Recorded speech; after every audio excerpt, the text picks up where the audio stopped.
Hey y'all, I just wanted to make a quick video to talk about monomers and polymers using our handy dandy little molecular kits.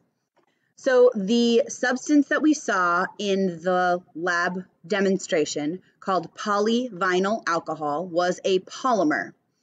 And as we saw in the review video that we saw, poly means many, mer means part, and mono means one, mer means part.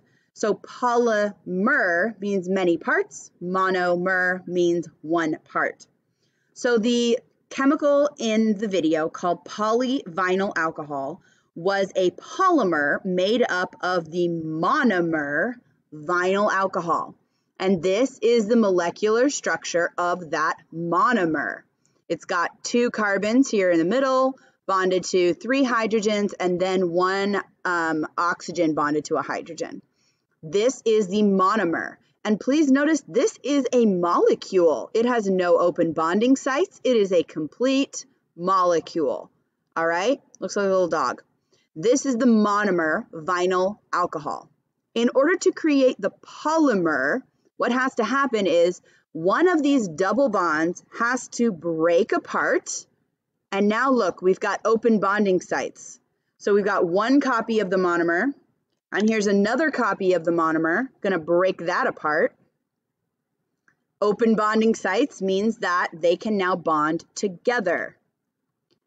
Because of that, once we have more than 1 monomer, we now have the beginnings of a polymer. This is just a very small piece of a polymer.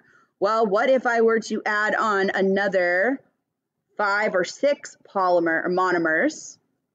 Now we've got a really long chain of those monomers, okay?